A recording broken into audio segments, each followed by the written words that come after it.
অনেকে ভাবে ইগো, অনেকে ভাবে নাকুচু, অনেকে ভাবে দম্ভ, আবার অনেকে ভাবে স্বার্থপর। কিন্তু আমি মানুষটা এসবের কোনোটাই নই। আমি তোমাকে সেভাবেই আপ্যায়ন করি যেভাবে তুমি আমাকে করো। তুমি আমার জন্য পুকুরও পার করবে না, আর আমি তোমার জন্য 7 সমুদ্র পার করব, এটা ভাবা বৃথা। তুমি আমার দিকে ফিরেও তাকাবে না, আর আমি তোমার দিকে অপলক চেয়ে থাকবো, এটা ভাবা ভুল।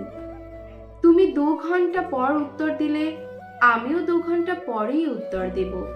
তুমি মিথ্যে গল্প শোনালে আমিও সূর্য পশ্চিমে উঠাবো।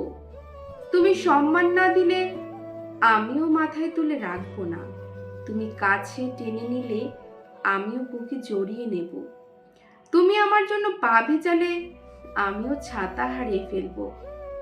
অভিজ্ঞতা আমায় শিখিয়েছে সম্পর্ক কখনো একজনের চেষ্টায় টেকে না। ভালোবাসা, সম্পর্ক, সম্মান এগুলো মিউচুয়াল অনুভূতি। কেননা দড়ির একদিক দিয়ে টান টান করে বেঁধে রাখা যায় না, দুপ্রান্ত থেকে সমান টান থাকতে হয়, আত্মসম্মান বোধ থাকতে হয়। এর অন্যথা হলে আমরা যতই চেষ্টা করি না কেন, ব্যথার পালক মুকুটে জড়িয়ে নেওয়া ছাড়া আর কোনো পরিণতি হয় না। তাই আমি কেমন সেটা আমার উপর নির্ভর করছে না।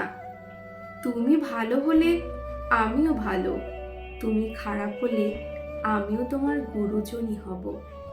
ধন্যবাদ সবাইকে।